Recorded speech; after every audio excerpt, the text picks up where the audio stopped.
Saat ini Anda sedang mendengarkan Radio Era Baru.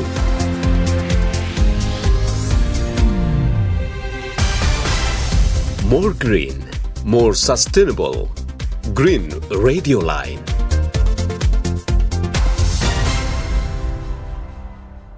Assalamualaikum warahmatullahi wabarakatuh. Halo sahabat Green, selamat sore. Kita ketemu lagi dalam spesial podcast kali ini. Kita akan berbicara tentang ekosistem mangrove, masa depan pesisir, dan masa depan Riau tentunya. Nah, kenapa ekosistem mangrove? Karena ekosistem ini menjadi salah satu ekosistem kunci, ekosistem yang memiliki nilai ekologi yang luar biasa, baik itu dari fungsi fisiknya, fungsi sosialnya, bahkan fungsi ekonominya luar biasa sekali. Dan ekosistem mangrove ini terhampar di beberapa wilayah pesisir yang ada di Provinsi Riau, seperti Bengkalis, Kepulauan Meranti, dan beberapa daerah-daerah pesisir lainnya. Nah, kita bakalan ngobrol dengan narasumber kita yang sangat expert untuk menjelaskan seperti apa program, tantangan, dan gagasan-gagasan yang dilakukan terkait dengan rehabilitasi ekosistem mangrove. Sahabat Green, saya nggak sendiri, saya ditemani oleh co-host saya, ada Widya. Kenalan dulu sama sahabat Green. Halo sahabat Green. Oke, nah Widya nanti akan bareng-bareng ya kita ngobrol mewakili generasi milenial yang ingin tahu banyak seperti apa sih ekosistem mangrove yang ada di Provinsi Riau dan seperti apa implementasi dari program ini. Nah, Wid, sebelum kita ngobrol banyak bersama dengan dua narasumber kita, ada siapa aja nih? Mungkin Widya boleh sapa dan kenalkan kepada sahabat. Iya, benar sekali Bang Zali. Kita sudah kehadiran dua narasumber yang luar biasa ya sahabat Green, yaitu bersama Bapak M. Arif Fahru Rozi, SPI MSI, dari Professional Project Implementation Unit atau PPIU, Manager Mangrove for Coastal Resilience, dan Bapak Abdul Mutoin dari Market Connection and Business Coach. Oke.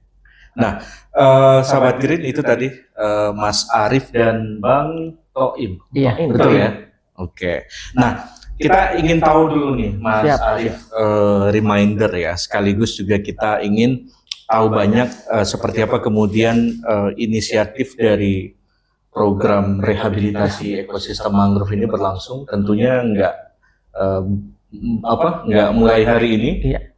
Beberapa tahun ke belakang sudah mulai ya.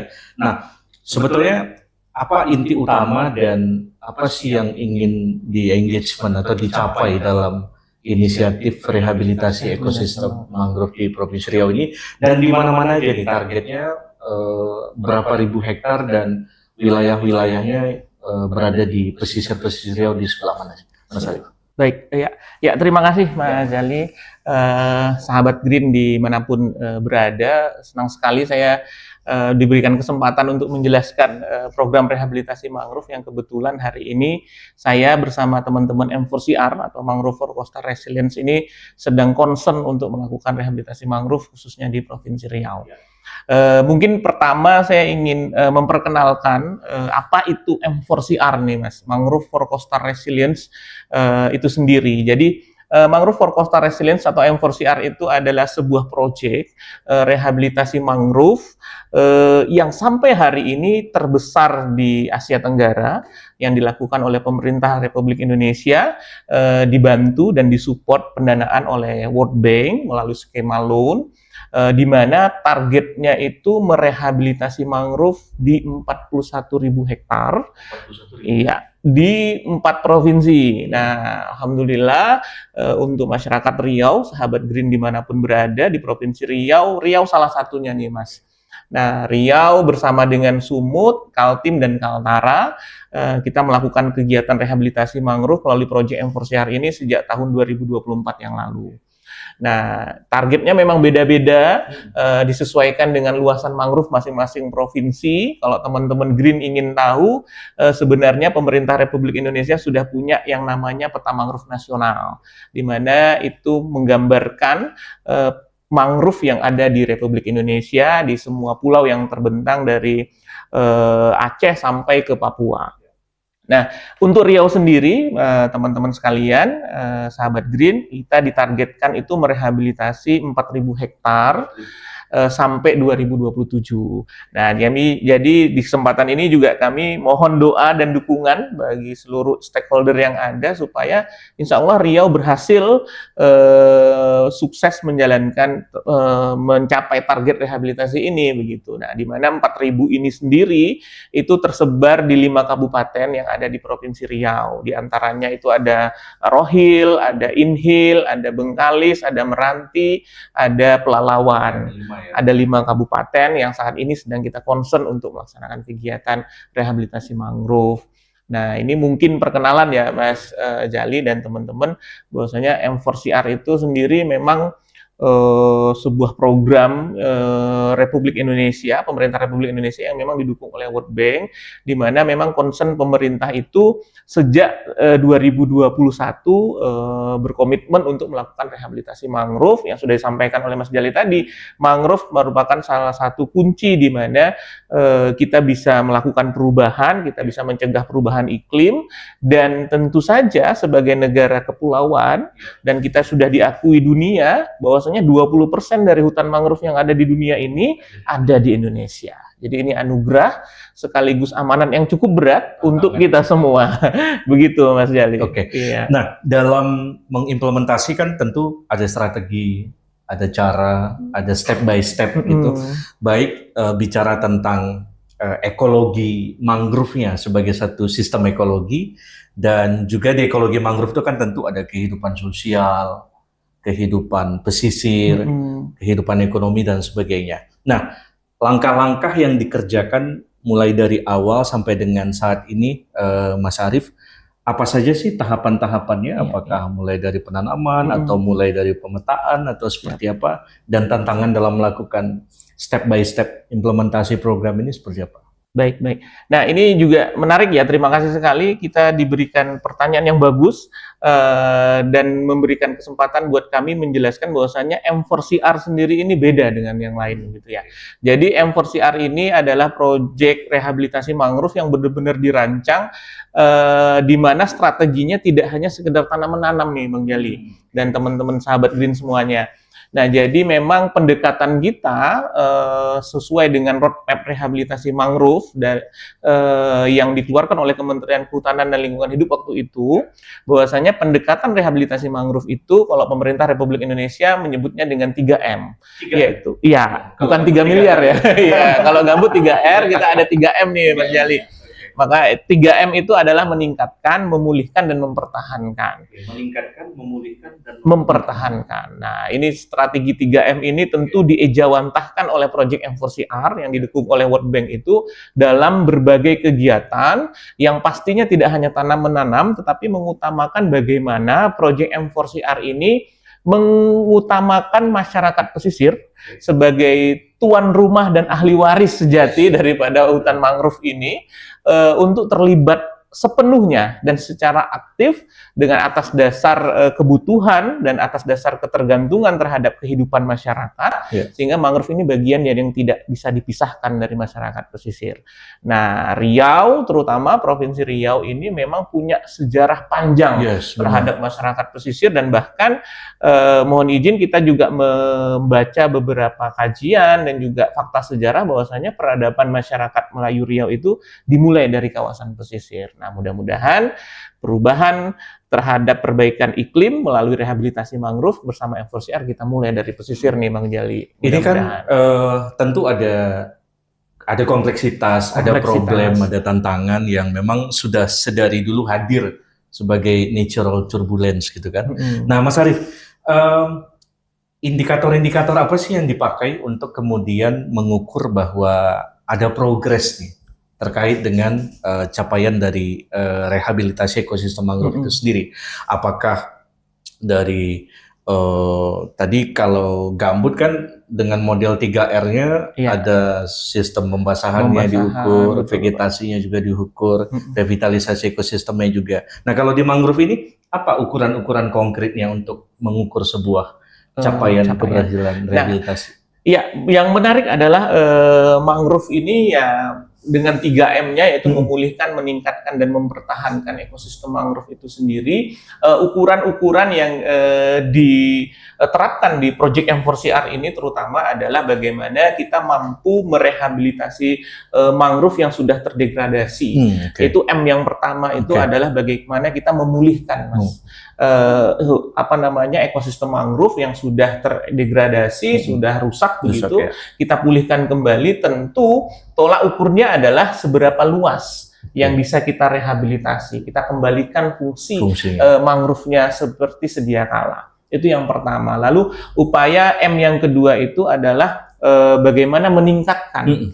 Nah, kita itu tuan rumah dari 3 juta hektar mangrove di Indonesia ini. Tentu Riau ya? Bukan, seluruh Indonesia itu 3 juta. Dan itu 20% dari mangrove yang ada di dunia.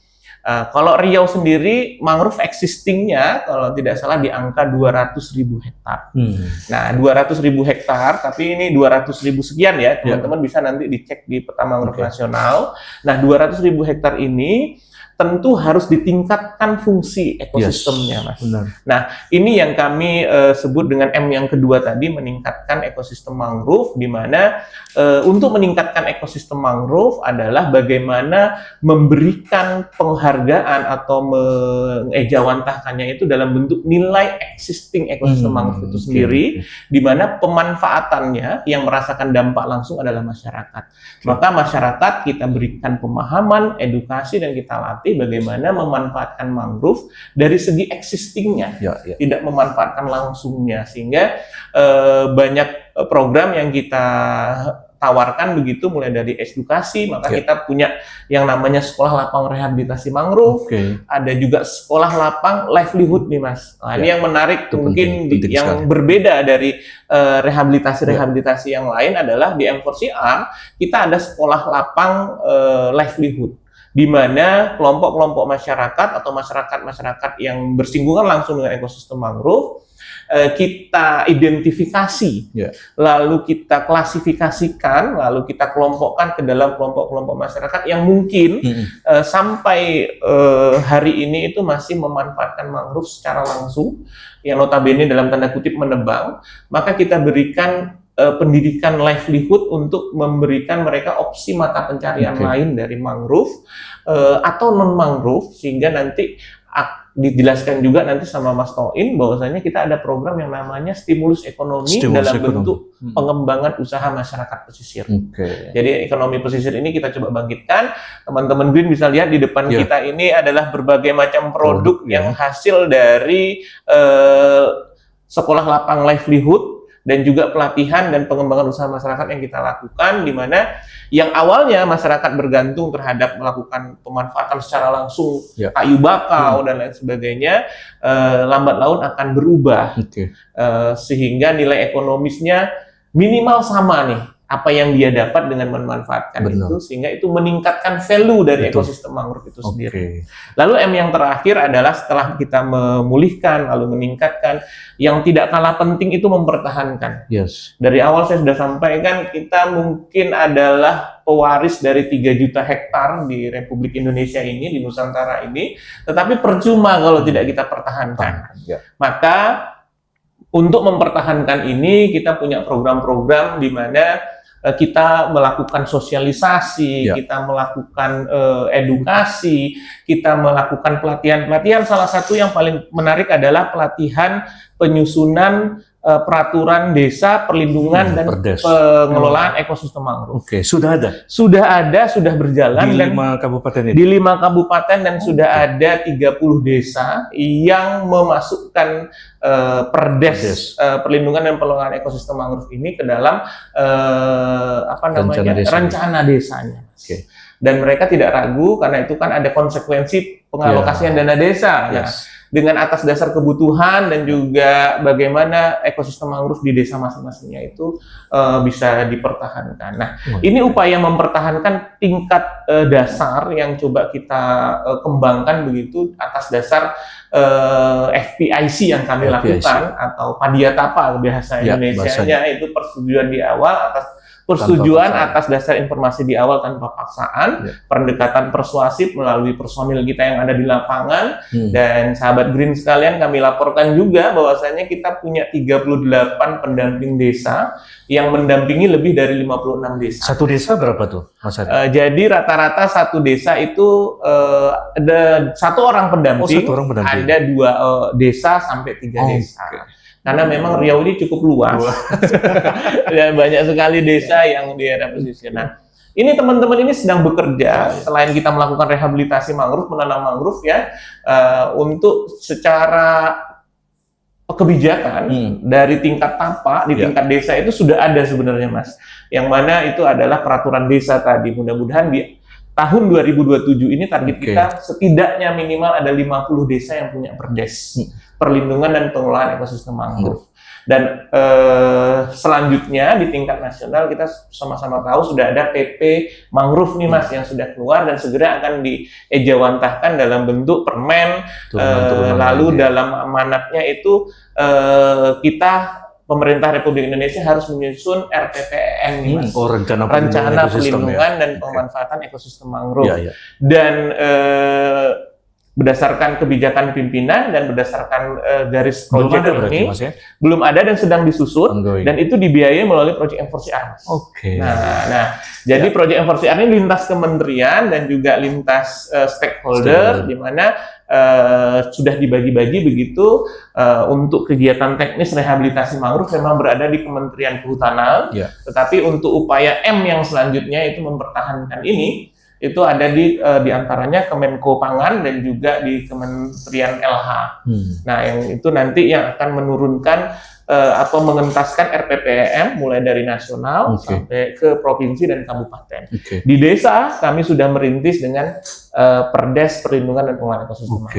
Mudah-mudahan 3M ini mampu saling melengkapi, Mas Jali. Mudah-mudahan 3 juta hektar lahan mangrove yang ada di Indonesia ini ya minimal tetap 3 juta. Tapi harapannya tentu bertambah gitu ya. Luar biasa. Gimana dari sisi anak muda nih, dari sisi milenial, begitu banyak tahapan-tahapan untuk rehabilitasi ekosistem mangrove? Iya, benar sekali nih Bang Zali. Dari penyampaian Pak Fahru Rozi ini menarik sekali nih, apalagi generasi muda ya tentunya yang akan mendapatkan manfaat ke depannya. Apalagi pengaruh dengan mangrove ini terutama masyarakat yang tinggal di daerah pesisir. Nah, tertarik dengan apa yang disampaikan Pak Fahru Rozi tadi terkait dengan bagaimana memberdayakan masyarakat pesisir dengan memberikan stimulus ekonomi. Nah, kemarin juga ada sempat baca-baca dari M4CR sendiri pernah melakukan rehabilitasi ekosistem mangrove di daerah Desa Kuala Selat. Yang dimana di sana itu infonya mereka kan awalnya menanam ribuan hektar pohon kelapa, kemudian karena lajunya abrasi, sehingga kan terjadinya bencana. Terus juga itu sempat ada rehabilitasi dari M4CR sendiri, bagaimana cara mengubah dari masyarakat yang awalnya itu menanam ribuan pohon kelapa dengan diarahkan penanaman mangrove. Dan penanaman ini tentu bukan sekedar kita menanamkan bibit saja, tapi kan proses yang panjang ya, seperti yang disampaikan sebelumnya tadi. Itu bagaimana, Pak? Ya, terima kasih. Nah, ini menarik nih, Mas, Kuala Selat. Jadi kita di awal 2023 ketika merancang proyek M4CR ini, kita menemukan satu case di mana itu adalah di Provinsi Riau, adalah Desa Kuala Selat, Kecamatan Kateman, Kabupaten Indragiri Hilir, Provinsi Riau. Di sana itu tampak nyata terjadi karena hilangnya garis pantai ekosistem mangrove-nya, benteng alam ekosistem mangrove, sehingga ribuan hektar kebun kelapa milik masyarakat Kuala Selat itu terkena inundasi atau terkena banjir air asin karena mangrove-nya hilang. Ribuan hektar kebun kelapa ini sangat berdampak terhadap ekonomi masyarakat. Sehingga bukan hal yang terlalu tinggi kalau kami sampaikan, mangrove itu adalah benteng alam dan benteng ketahanan pangan untuk masyarakat pesisir. Itu baru di Kuala Selat kebun kelapa. Belum kita cerita nanti di Pulau Mendul, di mana itu lahan sawit, lahan sawah itu sudah terkena abrasi dan juga terkena air asin. Nah, kita ambil case tadi di Kuala Selat, memang sebuah perjuangan dan perjalanan panjang, yang mana kita harus merubah mindset. Ini tidak bisa serta-merta dan segampang membalikan telapak tangan memang, Mbak. Di mana mereka mungkin 3 generasi dan sudah generasi keempat menggantungkan hidup dengan kelapa. Tetapi alam berkata lain, hari ini mereka melihat kebun kelapa mereka rusak dan mati seketika. Kejadiannya itu 2021, itu tanggul pertama jebol. Tahun 2023 kita dapat informasi itu, dalam kerang waktu 2 tahun itu hampir 1.500 hektar kebun kelapa yang rusak dan menuju rusak. Kenapa kita bilang menuju rusak? Ternyata air asin ini membunuh kelapa itu dengan perlahan. Selain ada abrasi, inundasi, masuknya air laut ke kebun, tetapi juga ternyata ada intrusi air laut. Nah, ini fungsi utama mangrove itu sebenarnya mencegah abrasi dan mencegah intrusi. Intrusi itu adalah silent killer untuk ekosistem perkebunan apapun. Dia diawali dengan buahnya mengecil, lama-lama nanti menjadi gugur daunnya dan mati. Nah, di Desa Kuala Selat ini kita temukan banyak kepala keluarga yang kehilangan penghasilannya, yang bertahun-tahun bergenerasi hidup sebagai pekebun kelapa, yang hari ini harus banting setir, berubah begitu ya, 180 derajat begitu, berubah menjadi nelayan. Karena ekosistem kebun kelapanya, yang tadinya kebun kelapa, sekarang sudah menjadi ekosistem salin. Dan ekosistem salin ini kan akrab dengan kegiatan-kegiatan nelayan, budidaya ikan, dan lain sebagainya. Nah, ini kita mencoba pendekatan persuasif, kita Padia Tapa atau FBIC, kita lakukan sosialisasi dan lain sebagainya, sehingga mereka mau terlibat. Dan memang mereka mengakui, yang akhirnya alam membuktikan bahwasanya apa yang sudah diambil dari alam akan dikembalikan ke alam, nih Bang Jali. Dan dari cerita Kuala Selat ini tentu kita banyak belajar bahwasanya memang pentingnya mangrove, dan hari ini teman-teman Pokmas yang ada di Kuala Selat sedang berjuang bagaimana mengembalikan ekosistem mangrove. Selain itu juga kami juga sedang berjuang bagaimana memberikan edukasi yang awalnya masyarakat pekebun menjadi masyarakat nelayan. Ini 2 mata pisau yang sangat berbeda. Nah, dampaknya sangat luar biasa. Ada yang putus sekolah, ada yang batal naik haji, ada yang bercerai, mohon maaf, karena mata pencarian utamanya hilang. Nah, berkaca dari ini ya tentu hadirnya M4CR alhamdulillah memberikan dampak begitu. Selain kita nanti melakukan rehabilitasi mangrove yang sudah berjalan 2 tahun terakhir, 2024 kita melakukan rehabilitasi mangrove di Kuala Selat itu 124 hektar. Melibatkan 7 kelompok masyarakat. Lalu 2025 itu 145 hektar. Nah, sekarang itu sudah tumbuh bagus dengan metode spesifik, yaitu rumpun berjarak. Intervensinya juga beda ini, Mbak, dengan metode rehabilitasi mangrove yang konvensional. Karena kita menggunakan metode rumpun berjarak, karena kebetulan Kuala Selat itu berbatasan langsung dengan Laut Cina Selatan. Yang ombaknya ya bisa kita lihat lah, besar sekali begitu. Nah, ini cerita-cerita ini tentu harus kita kabarkan bahwasanya Kuala Selat nyata bahwasanya keberadaan mangrove sangat penting, baik itu bagi nelayan, ternyata bagi pekebun yang ada di belakangnya juga sangat penting. Terbukti bahwasanya ketika mangrove-nya hilang, kebunnya juga akan terkena dampak. Nah, keseruan cerita ini tentu menghadirkan banyak versi bahwasanya mangrove adalah sebuah ekosistem yang nyatanya memang punya nilai ekonomis yang tinggi. Di sana hari ini yang awalnya itu kebun kelapa, sekarang itu tempat mencari kepiting bakau. Jadi di sela-sela pohon mangrove yang kita tanam, hari ini sudah ada kepiting-kepiting bakau yang bagus, yang dalam ukuran cukup dan berharga secara ekonomis. Nah, Sekarang kita sedang fokus bagaimana pengembangan usaha masyarakatnya, masyarakat pekebun, kita latih untuk menjadi masyarakat budidaya. Sehingga ya setidaknya memiliki penambahan penghasilan. Betul. Dan kesadaran terhadap pentingnya mangrove. Nah, itu bisa ditanyakan sendiri kepada masyarakat Kuala Selat saat ini, Mas. Begitu. Nah, ini yang penting, mudah-mudahan tidak ada Kuala Selat yang lain. Sehingga memang betul-betul ini menjadi pelajaran untuk kita semua lah, tidak hanya di masyarakat Provinsi Riau, tetapi juga di semua provinsi yang ada di Nusantara. Menarik sekali ya. Nah, ini di samping soal rehabilitasi ekosistem mangrove ini, Wid, sahabat Green juga perlu tahu nih, seperti yang disampaikan Mas Arief tadi ya, di depan kita ini udah banyak nih produk-produk yang punya nilai jual, punya nilai tambah ekonomi yang sangat penting bagi masyarakat tentunya. Nah, kita ingin tahu nih geliat-geliat produk ekonomi, inkubasi bisnis dan lain sebagainya. Mas Toing ya? Iya. Nggak salah Mas ya? Mas Toing ya. Mas Toing, cerita dong kepada kita sahabat Green, seperti apa kemudian M4CR melakukan intervensi terhadap pengembangan usaha yang kemudian ini begitu banyak diversifikasi produk ya, yang barangkali ini bisa jadi satu campaign yang luar biasa bagi Riau ya, bagi anak-anak muda juga. Nah, seperti apa sampai saat ini produk yang ada dan dampaknya terhadap ekonomi masyarakat yang ada di pesisir seperti apa? Baik, terima kasih sahabat Green. Perlu saya sampaikan terkait pengembangan usaha pesisir. Jadi selain kegiatan di M4CR itu, proyek M4CR itu selain rehabilitasi mangrove, kita juga ada pengembangan usaha pesisir. Pengembangan usaha pesisir? Iya, pengembangan usaha pesisir.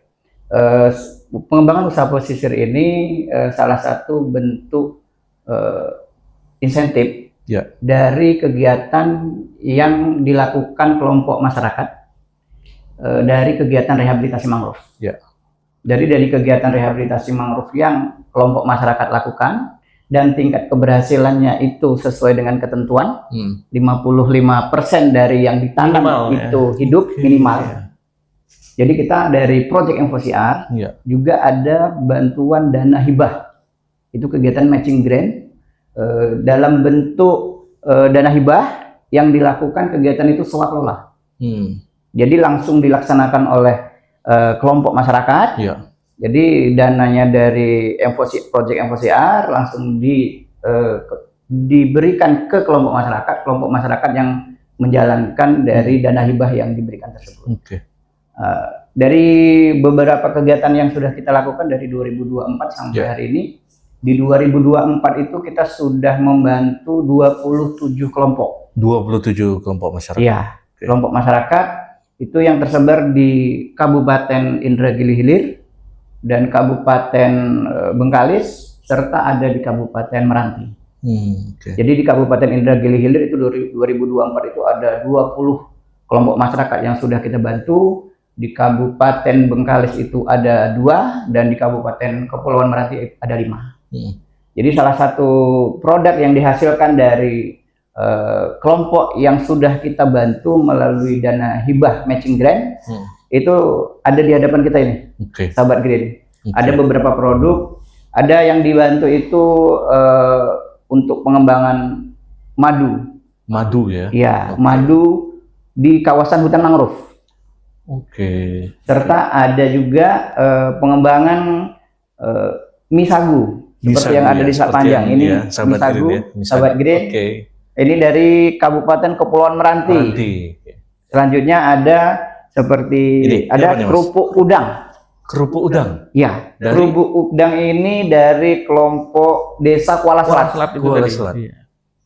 Dan untuk tahun 2025 juga kemarin kita sudah membantu itu 3 kelompok. 3 kelompok itu yang tersebar di Kabupaten Bengkalis itu ada 1 kelompok.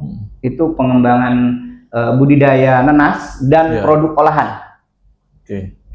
Di Indragiri Hilir itu ada 2. Itu ada kerupuk udang tadi ini yang Kuala Selat dan satu lagi kerupuk amplang. Itu ada berapa produk tuh kalau di total tuh, semuanya? Produk kita sekitar 10 produk itu sudah ada. 10 lebih. Lebih itu 10 Lebih produk. ya. Karena masing-masing kelompok itu berbeda-beda. Berbeda-beda. Namun ada juga yang produk Sama. yang sama. Oke. Serta yang di 2024 itu juga di Kabupaten Indragiri Hilir kita sudah membantu juga di Desa Sapat. Sapat di Inhil ya. Ya, itu budidaya pengemukan kepiting. Kenapa? Kepiting. Oh, kepiting. Kepiting Pengemukan bakau ya. kepiting bakau. Oke. Yang awalnya kepiting bakau ini masyarakat tangkap, Ya. dijual, namun ketika tidak layak untuk dipasarkan, Ya. mereka akan kembalikan lagi ke kembalikan lagi ke alam, atau malah dijual namun nilainya tidak masuk ke grade A. Oke. Jadi melalui kegiatan FOCR, kegiatan budidaya pengemukan kepiting itu dilakukan. Jadi yang tidak masuk grade itu digemukan. Ya. Jadi disortir, yang layak untuk langsung dijual, yang tidak layak itu dilakukan pengemukan terlebih dahulu. Ketika sudah layak untuk dipasarkan baru kita pasarkan. Itu ada di Kabupaten Indragiri Hilir di Desa Sapat, Kelurahan Sapat. LPHD Sapat ya. Iya, LPHD Sapat. Oke, wah, luar biasa Wid ya. Iya, luar biasa banget ya, menarik banget nih Bang. Gimana nih Pak, dari contohnya, dari produk sagu ini, kan perencanaannya dulu. Gimana cara kita mengetahui, contoh di Meranti, Betul. karena keunggulannya mereka memiliki banyak pohon sagu. Iya. Nah, hasil produknya sagu. Iya. Terus untuk kita memproduksi pemasarannya, itu bagaimana Pak? Ya. Terkait mie sagu, jadi kita ada tahapan dari awal. Jadi kita ada tahapan itu dari mulai identifikasi potensi. Identifikasi potensi. Jadi ada bidang dari komponen 2 itu yang bertugas untuk mengidentifikasi potensi. Berdasarkan hasil identifikasi yang dilakukan oleh komponen 2, kami dari komponen 3 itu menindaklanjuti untuk melaksanakan hasil dari identifikasi yang dilakukan oleh kelompok komponen 2. Oke. Salah satu hasil identifikasi yang dilakukan itu salah satunya itu produk sagu yang ada di Kepulauan Meranti, Desa Mayangsari. Nah, inilah salah satu produknya mie sagu yang awalnya dari mie sagu ini awalnya itu belum divakum, packagingnya ini. Jadi secara kemasan juga, jadi kita mengidentifikasi bukan hanya sekedar kita memberi bantuan alat produksi saja, tetapi kita memberi juga edukasi ke mereka supaya untuk pemasaran mie sagu ini bisa bertahan lama. Jadi kan butuh biar bertahan lama. Betul. Salah satu caranya itu harus divakum. Yang sebelumnya produk ini tidak divakum, jadi dimasukkan dalam kemasan biasa saja, sehingga daya tahannya itu paling sekitar 1 minggu itu sudah tidak layak untuk dikonsumsi. Ini berapa lama? Namun ketika seperti ini 3 bulan 4 bulan ini bertahan. Oke. Ya. Seperti ini. Jadi salah satu upaya yang kita lakukan bukan hanya sekedar memberi bantuan Betul. ke kelompok, tetapi melakukan pembinaan. Yes. Salah satunya juga selain memberikan bantuan, nah itu tadi yang disampaikan oleh Mas Arif, sekolah lapang livelihood. Nah ini salah satu upaya yang dilakukan oleh sekolah lapang livelihood terkait pengembangan dari produk yang dihasilkan. Serta jika terkait pasar juga kita sekarang sedang rencana berkolaborasi dengan Rumah BUMN Pekanbaru. Rumah BUMN ya. Nah, Rumah BUMN ini untuk tugasnya, pemasaran ya. Iya. Jadi selain pemasaran itu pembinaan untuk pengembangan SDM serta promosi produk. Betul. Di Rumah BUMN. Jadi rencananya kita akan melakukan nota kesepahaman atau MOU kerjasama dengan Rumah BUMN untuk pembinaan dari pihak atau lembaga lain, sehingga pembinaan di Pokmas ini tidak hanya dari kita FOCR, namun pihak-pihak lain bisa untuk berkolaborasi dengan proyek FOCR untuk pengembangan usaha pesisir. Jadi kami berharap pihak-pihak lain yang ingin bekerja sama dengan proyek FOCR, kita terbuka untuk meningkatkan ekonomi masyarakat pesisir. Betul. Ini bagus sekali, ini satu apa ya, satu kebanggaan gitu ya bagi kita, apalagi Green Radio ya tentunya. Ketika memang bisa apa ya, masyarakat Riau ini kan butuh satu kebanggaan tersendiri atas kekayaan sumber daya alamnya. Nah, dari macam-macam produk ini kan satu bukti bahwa kita bisa mengkonversi sumber daya alam kita itu ke dalam bentuk-bentuk yang memang siap untuk dikonsumsi oleh apalagi bicara bahan baku, ketersediaannya luar biasa ya, apalagi sagu ya, ketersediaan, tinggal lagi pasarnya, pengembangan SDM dan lain-lain gitu ya. Mas, kalau soal, karena kan bagi masyarakat itu kan selalu stereotipnya itu adalah ekonominya tumbuh, meningkat dan lain sebagainya. Nah, dari M4CR apa sih yang dilakukan? Apakah ada menghitung skala-skala ekonomi tertentu ya, bahwa dalam karena kan ini seperti kata Mas Arif tadi, satu sisi kan tantangan mata pencarian itu kan kadang untuk beralih itu kadang-kadang goyang juga kan masyarakat yang biasanya jadi nelayan, yang biasanya jadi ini, tahu-tahu kita coba buat lebih modern lagi untuk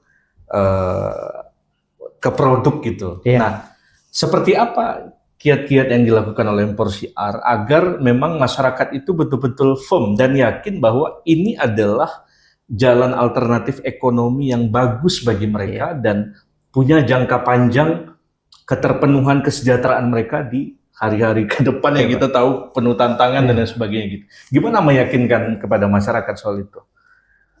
Baik sahabat Green, terkait hal tersebut, itu kita sudah lakukan itu melalui itu tadi.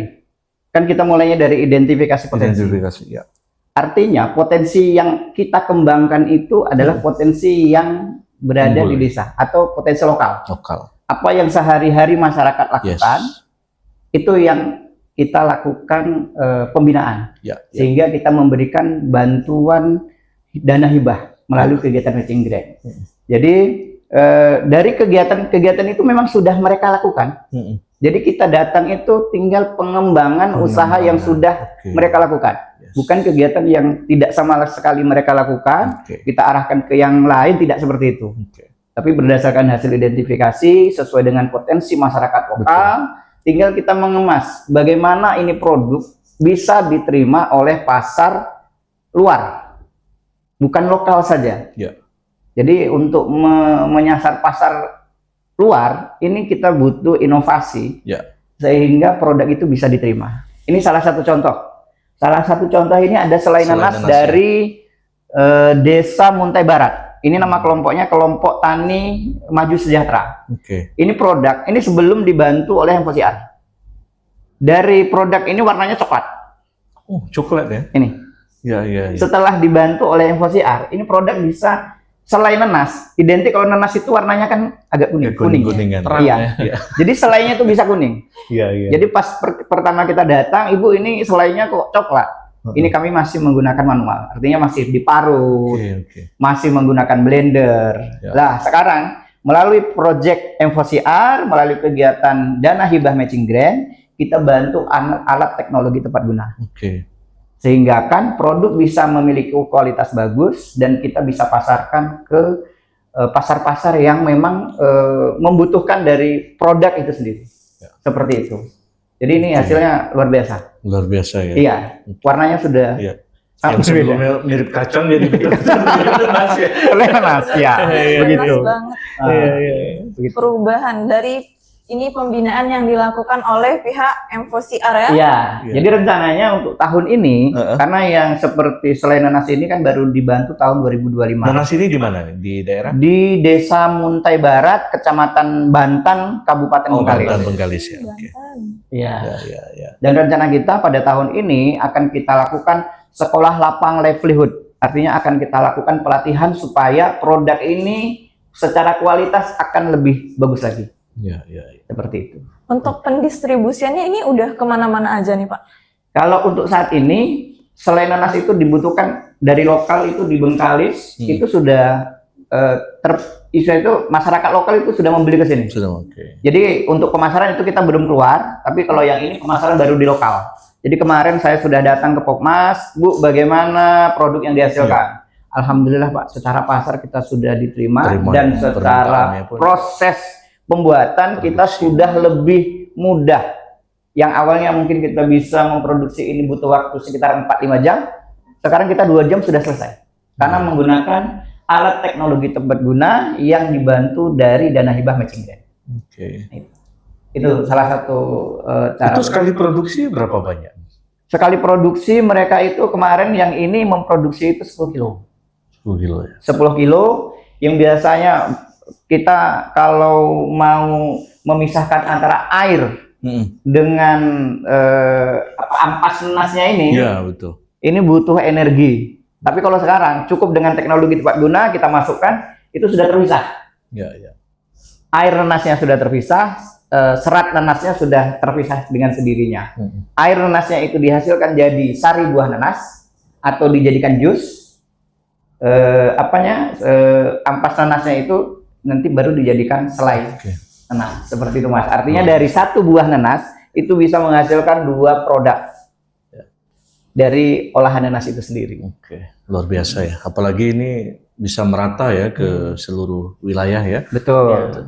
Oke, Mas Arif, dari seluruh proses itu apa yang menjadi insight lah kalau kita bicara insight ya, atau nilai-nilai yang memang selama mendampingi masyarakat, apa sih yang ingin disampaikan kepada sahabat Green terkait dengan proses rehabilitasi mangrove sekaligus kita mendampingi pertumbuhan ekonomi masyarakat dengan produk-produk seperti ini? Iya, baik, sahabat Green dimanapun teman-teman berada, yang ingin kami sampaikan bahwasanya adalah kita ingin rehabilitasi mangrove ini menjadi sebuah adaptasi kebiasaan baru. Project ini menginginkan itu dan kami semua menginginkan itu, di mana mangrove itu adalah bagian yang tidak bisa dipisahkan dari kehidupan masyarakat pesisir. Ya. Hanya saja bagaimana kita menilai dan memberikan nilai kepada mangrove itu sendiri. Kami, teman-teman di Matching Grant sudah membuktikan bahwasanya teknologi tepat guna mampu untuk memproduksi produk-produk yang memiliki nilai ekonomi yang tinggi. Walaupun ada banyak pertanyaan bahwasanya, Mas, teman-teman kan merehabilitasi mangrove, kenapa kok nanas, kenapa kok sagu dan lain sebagainya? Ada juga ya? Ada Mas. Sementara, jadi begini, inilah perlunya identifikasi dan melibat FPIC yang melibatkan semua stakeholder. Kami tidak ingin apa yang kami berikan itu hanya memenuhi ego kami saja. Betul. Nah, sementara ada potensi yang bisa kita manfaatkan. Kami kan ingin menanam dan merehabilitasi mangrove.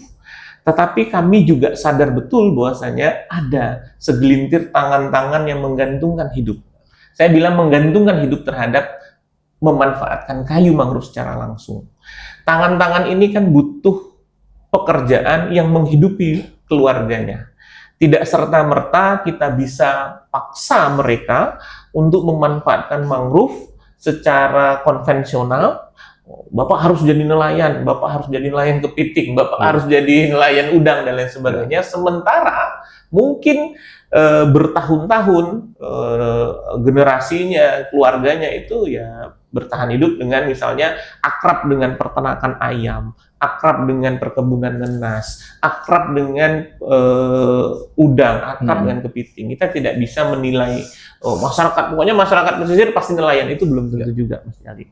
Sehingga hadirnya kita ini benar-benar bagaimana menjawab kebutuhan masyarakat.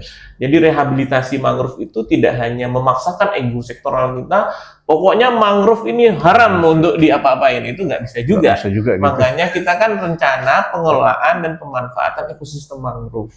Nah, makanya melalui proyek M4CR ini, mari kita bangun komitmen bersama. Nah, kita coba menjaring semua stakeholder bagaimana pengerustamaan mangrove ini tetap bisa berlangsung, masyarakat tetap bisa hidup, menghidupi keluarganya, dan bagaimana nanti kita mewariskan sebuah sikap bahwasanya merehabilitasi dan melestarikan mangrove tidak perlu mengorbankan segelintir orang, segelintir masyarakat yang sebenarnya memang dari nenek moyang kita semua memang memanfaatkan mangrove.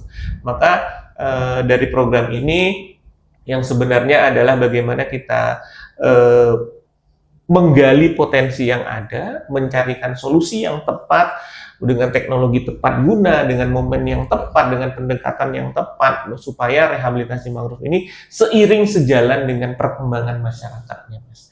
Karena kami tidak ingin hanya mengutamakan rehabilitasi mangrove-nya saja dan mengesampingkan masyarakat yang sejak zaman dahulu turun-temurun beraktivitas di kawasan tersebut. Sehingga kita ingin rehabilitasi mangrove yang kita lakukan seiring sejalan dengan perkembangan masyarakatnya. Mangrove-nya lestari, pertumbuhan masyarakatnya juga berjalan. Masyarakatnya mengakui keberadaan mangrove-nya dan mangrove-nya memberikan manfaat untuk kepada masyarakat. Karena kami menanam itu tidak hanya di lumpur, tetapi harus menanam mangrove di kepala nih, Mas. Ya. Nah, ini PR-nya sebenarnya. Itu yang nggak mudah ya. Itu yang tidak mudah. Menanam mangrove di menanam kepala. mangrove di kepala. Makanya kami juga melalui program FOCR di tahun 2024 itu sebenarnya sudah launching bersama Pak Gubernur Riau kurikulum penguatan Ada ya? pemahaman rehabilitasi mangrove di tingkat SMA. Oke. Nah, dulu itu ada P5 tematik, bahwasanya tematik Provinsi Riau tingkat SMA itu memilih penguatan pemahaman restorasi gambut dan rehabilitasi mangrove tingkat SMA. Lalu dalam program kita juga mensyaratkan kelompok-kelompok yang terlibat itu untuk mengutamakan keterlibatan perempuan itu 30%. Pengutamaan gender. Jadi tidak hanya keterlibatan perempuannya sebenarnya, Mas Jani. Lebih jauh lagi adalah ibu adalah madrasah pertama dari anak-anak. Yes. Bapak-bapak mungkin akan melakukan pendidikan terhadap anaknya, tetapi mungkin kurang interaktif. Tetapi ketika ibu-ibu yang terlibat mangrove, pulang dia melakukan pembibitan mangrove, penanaman mangrove, dia akan bercerita kepada anak. Yes. Disinilah sebenarnya ini. Jadi tidak hanya memenuhi kuota 30% sebenarnya. Jadi jauh lebih jauh lagi kita ingin ibu-ibu ini mampu bercerita di setiap malam sebelum anaknya tidur, bercerita, mama dulu menanam mangrove ini manfaatnya ini dan ini. Makanya kita melibatkan perempuan itu lebih dari 30%. Nah, ini sebenarnya yang paling yang paling ingin kami tekankan adalah keterlibatan masyarakat yang merangkul semua stakeholder, bahwasanya satu kata bahwasanya ya mangrove itu diakui keberadaannya sebagai suatu ekosistem kunci, ekosistem yang paling penting. Kita mengakui bahwasanya masyarakat memanfaatkan mangrove, tetapi mangrove juga memberikan manfaat kepada masyarakat. Kenapa tidak kita seiring dan sejalan saja? Nah, itu baik Bang, sedikit menyinggung yang Abang sebutkan tadi terkait dengan kurikulum dari mangrove itu sendiri, itu sudah ada di tingkat SMA. Tingkat SMA tahun 2024. Sudah dikenalkan sejak dini. Kenapa sasarannya itu ke SMA? Nah, kenapa kita tidak mulai dari anak SD dulu? SD dan SMP ya, begitu ya. Nah, jadi begini. Kami juga mencoba, karena Mangrove for Coastal Resilience ini kan waktu 2024 itu kita baru memulai proyek. Kita juga melihat sistem kebijakan ya. Kalau SMA itu kan di bawah langsung provinsi, sehingga kami mengkoordinasikannya tingkat provinsi saja. Sedangkan SMP dan SD itu di bawah koordinasinya pemerintah kabupaten, sehingga kalau ingin menerapkan satu kurikulum, setidaknya kami harus berkoordinasi kepada 6 kabupaten kota. Tetapi kita sudah mulai merancang rencana kurikulum untuk di Kabupaten Indragiri Hilir sudah tersosialisasikan. Lalu di Kota Dumai juga sudah tersosialisasikan. Mudah-mudahan bisa berlanjut ini, Mbak. Nah, kembali lagi kenapa menjawab pertanyaan itu ya sebenarnya masalah strategi saja. Di 1 tahun yang singkat itu 2024 kami baru berhasil mengkoordinasikannya di tingkat provinsi. Nah, itu tadi Mas, kenapa kok tingkat SMA ketika mengkoordinasikannya tingkat provinsi itu sudah langsung di seluruh SMA di satu provinsi itu begitu. Nah, karena memang itu balik lagi Mas, ini masalah strategi bagaimana M4CR memanfaatkan waktu proyek yang singkat, bagaimana menimbulkan impact yang seluas-luasnya. Tapi perlu dan sangat yakin kami menyadari bahwasanya ya harus tingkat SD bahkan mungkin di bawahnya lagi.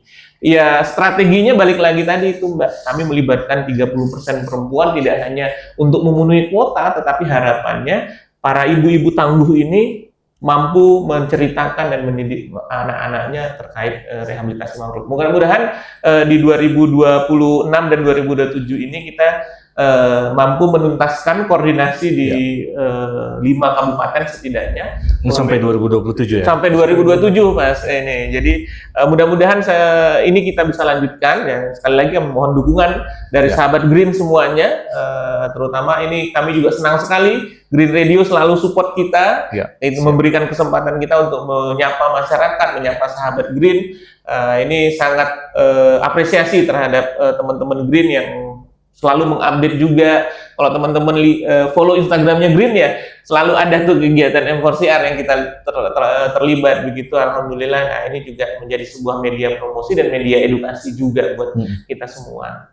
Oke. Mungkin itu. Baik Bang, sedikit menyambung yang Abang sampaikan tadi, bahwasannya sudah dikatakan juga di awal dari M4CR ini sendiri sejak tahun 2024 sampai dengan 2027. Berarti kan ada waktu singkat dikit lagi nih. Betul. Untuk waktu yang singkat ini, rencana gambaran ke depannya, apa kira-kira tindak lanjut baik dari program yang kita lihat sekarang ini, UMKM ini, dan juga program-program lainnya yang bisa sahabat Green juga tahu atau masyarakat luas mana tahu bisa akses gituan Bang, untuk ikut serta di dalam M4CR juga. Baik, terima kasih. Nah, balik lagi masalah target ya, kami sampaikan target bahwasanya memang Riau itu diberikan target untuk proyek M4CR itu 4.000 hektar. Nah, sekalian saya update ke Mas Jali dan sahabat Green semuanya, sejak 2024 kita berkegiatan, sampai di tahun 2025 itu sudah 3.124 hektar yang kita rehabilitasi mangrove, tersebar di 5 kabupaten. Itu melibatkan lebih dari 3.000 masyarakat, di mana lebih dari 75 kelompok masyarakat terlibat.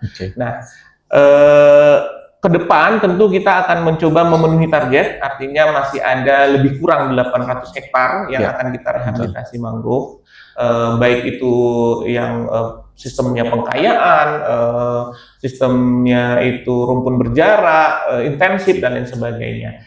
Nah, untuk selanjutnya tentu kami fokus kepada pengembangan usaha masyarakat yang akan dijalankan di tahun 2026 dan 2027, di mana 3.124 hektar yang sudah kita rehabilitasi mangrove, berdasarkan hasil monitoring dan evaluasi kita, rata-rata pertumbuhan mangrove yang kita rehabilitasi itu di atas 65%.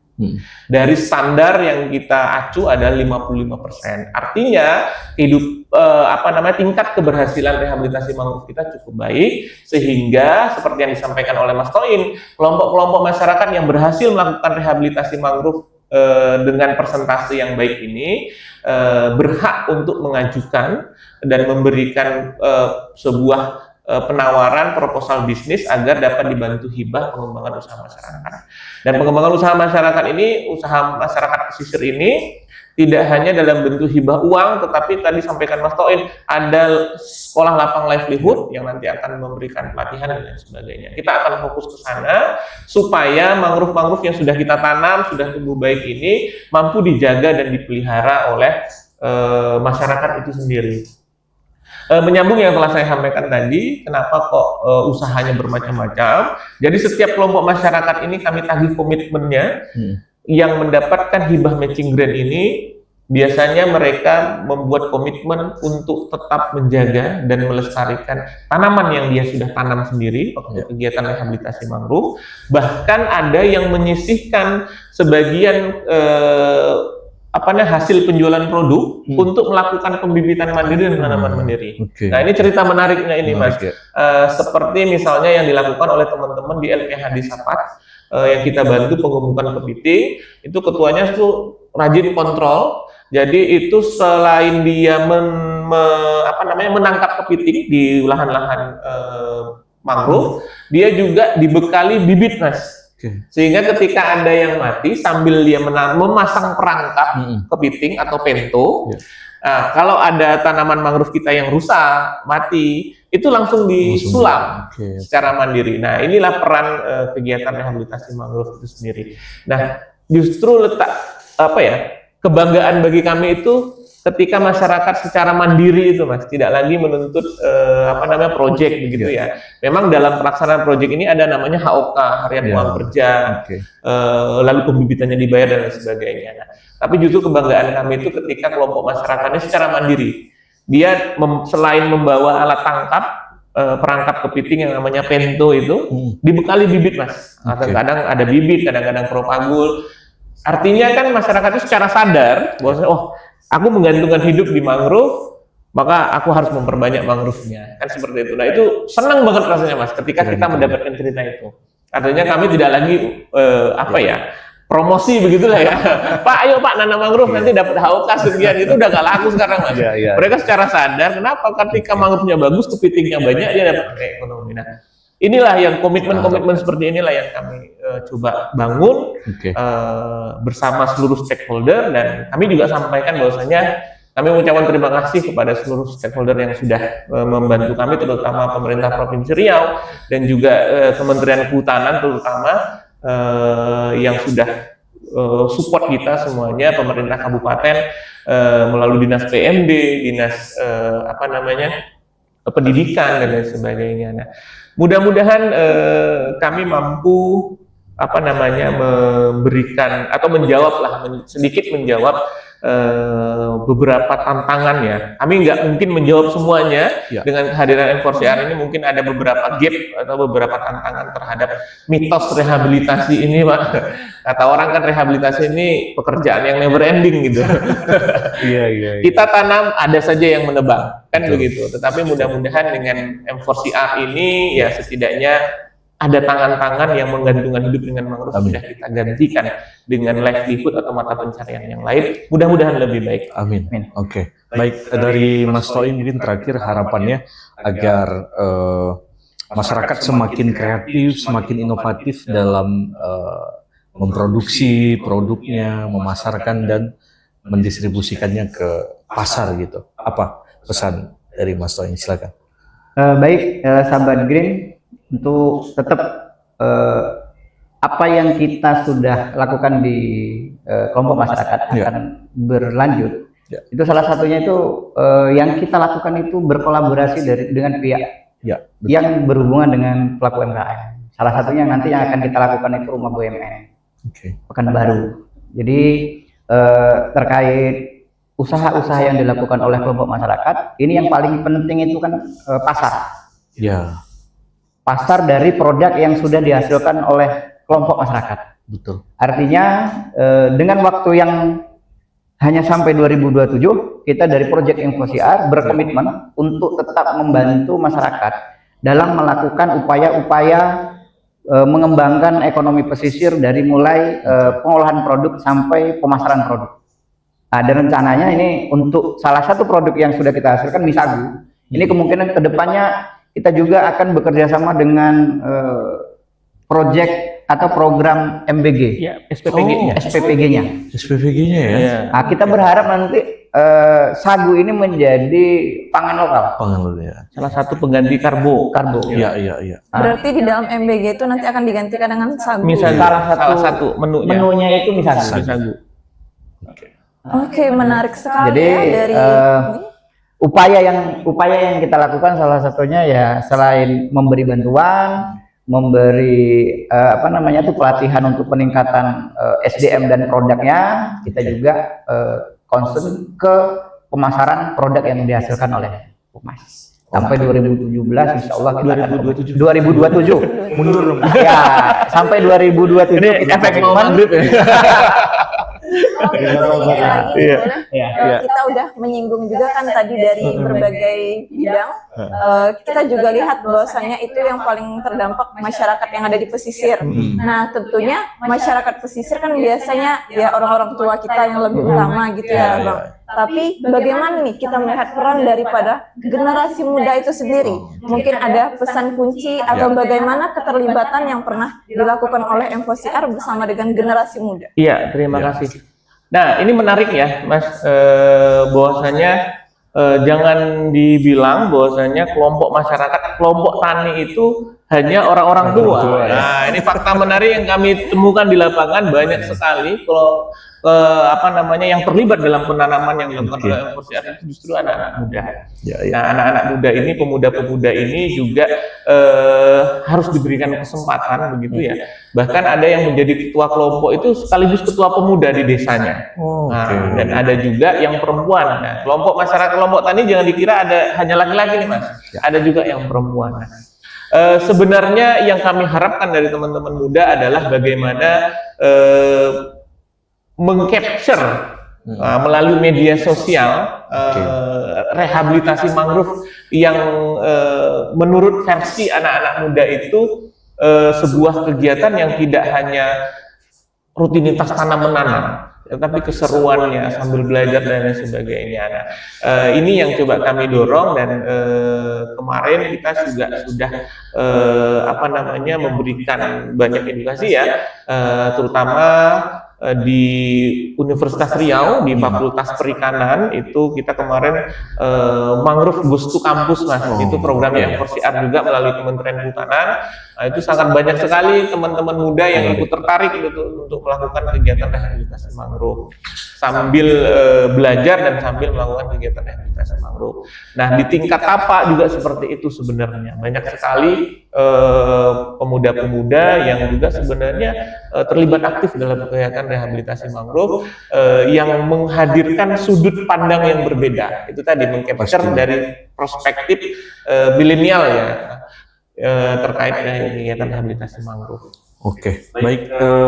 Ini kalau diterusin panjang. Kita nggak buka-buka. Oke. Terima kasih. Siap, terima kasih banyak. Iya, Luar biasa sekali insight-nya, informasi yang begitu banyak terkait dengan inisiatif rehabilitasi ekosistem mangrove beserta dengan peningkatan ekonomi di masyarakat pesisir ya. Mudah-mudahan ini jadi inspirasi, jadi pemacu kita untuk tetap menjaga ekosistem mangrove dari degradasi, dari disaster, dari potensi bencana dan lain sebagainya. Nah, kita pamit dulu sahabat Green. Saya Zali dan co-host saya. Saya Klana Widiantara. Kita jumpa lagi dalam edisi podcast spesial lainnya dengan narasumber dan tema yang berbeda tentunya. Terima kasih atas kebersamaan Anda. Stay green on Green Radio Live. Saat ini Anda sedang mendengarkan Radio Era Baru.